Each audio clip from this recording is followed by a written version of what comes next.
La grande amitié franco-genevoise célébrée sur rail mi-décembre. Les divergences de retour, un mois plus tard, sur route. La ville de Genève sera aux côtés d'associations environnementales et de la commune de Carouge pour déposer un recours devant le Conseil d'État contre le projet d'autoroute Machilly-Thonon. Une décision qui agace côté français. Madame le maire ou son représentant, M. Pagani, en l'occurrence, a signé un document, il y a 4 ans, un document de prospective sur le développement du territoire du Grand Genève.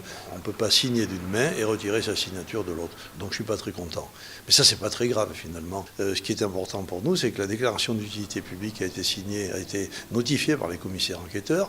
10 000 personnes sont venues déposer, les 2/3 sont favorables. C'est ça qui est important pour nous, en Haute-Savoie, pour le gouvernement français aussi, qui est porteur de ce projet. L'engagement de la ville que j'ai signé ne contient pas, et je l'affirme très clairement, ne contient pas le soutien, l'engagement au soutien de la 2x2 voies, donc l'autoroute.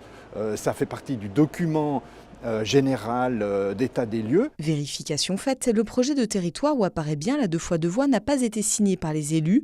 La charte, oui, il n'y figure pas. Le projet d'autoroute controversé, c'est elle qui a bien été signée par Rémi Pagani en personne.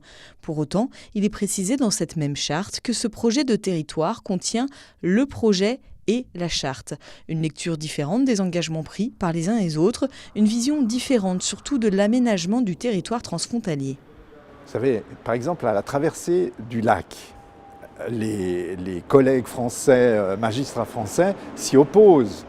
On n'a pas dit oh, « c'est horrible, ils ne peuvent pas, c'est de l'ingérence ». On a dit « bon, ben, on a des divergences et on doit vivre avec, on doit apprendre à avoir des divergences ». Mais toujours est-il que moi, ça fait 13 ans que je travaille dans le GLCCT et chaque fois que je rencontre les gens qui vivent dans le même bassin de vie, c'est-à-dire autour du Léman, je suis très content de travailler avec eux.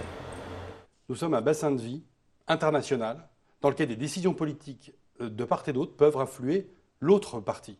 Et en cela, il ne faut pas qu'on s'interdise, nous aussi, de contester les décisions des Suisses quand elles vont à l'encontre de nos intérêts à nous. Et je prends l'exemple, par exemple, de la scolarisation des enfants suisses. La ville de Genève a jusqu'au 24 février pour déposer son recours. Il rejoindra une plainte toujours en cours d'instruction des Genevois contre la centrale du Bugey dans l'Ain.